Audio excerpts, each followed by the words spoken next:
Thank you, Mr. Chairman. My amendment would strike all of Article 2, which is the obstruction of Congress charge. The facts simply do not align with the Democrats' claim of obstruction. Our government has three branches for a reason. When there is a disagreement between the executive and the legislative branch, it is supposed to be resolved by the third branch, the court.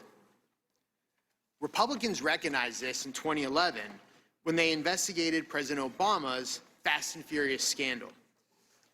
The Fast and Furious scandal allowed 2,000 firearms to fall into the hands of drug cartels and resulted in the death of an American Border Patrol agent. People actually died in President Obama's scandal. Throughout the Republicans' investigation of that scandal, they made numerous attempts to accommodate the Obama administration. Yet despite their efforts, President Obama invoked executive privilege and barred testimony and documents. So what did the Republicans do? The appropriate thing. They went to the courts. Compare those efforts with what we have seen from the Democrats during this impeachment sham. House Democrats could have worked with the administration to reach accommodations for their requests, but they didn't. House Democrats should have worked through the courts, but they didn't.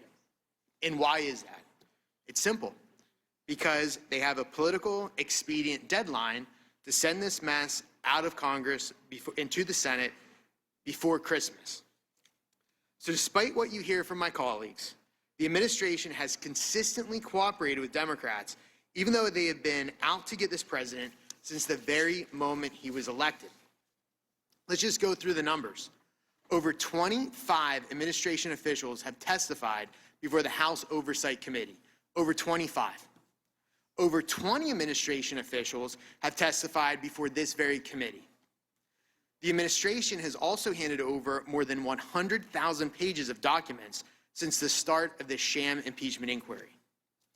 Now let's contrast that with the conduct from the Democrats. Democrats have threatened witnesses that, quote unquote, any failure to appear in response to a letter requesting their presence would constitute evidence of obstruction. Let me just go through that language. It's a letter would constitute evidence of obstruction. That's not a subpoena, that's a letter.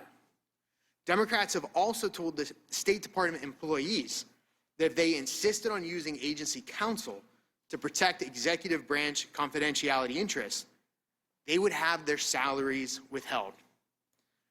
That kind of sounds like abuse of power, but I digress a little bit. Democrats have not afforded this president basic procedure protections, such as the right to see all the evidence, the right to call witnesses, or the right to have counsel at hearings. But it's just not the Trump administration that's been railroaded by the Democrats. Judiciary Democrats voted down my own subpoena, my own motion to subpoena the whistleblower, even though I said that he or she could testify in executive session, which would be private, and yet they voted it down on party lines. Chairman Nadler also refused requests to have Chairman Schiff testify before this committee. House Democrats also had denied every Republican request for a fact witness. So I ask, who is really obstructing Congress? The Democrats have no case when it comes to obstruction. This obstruction charge is completely baseless and bogus.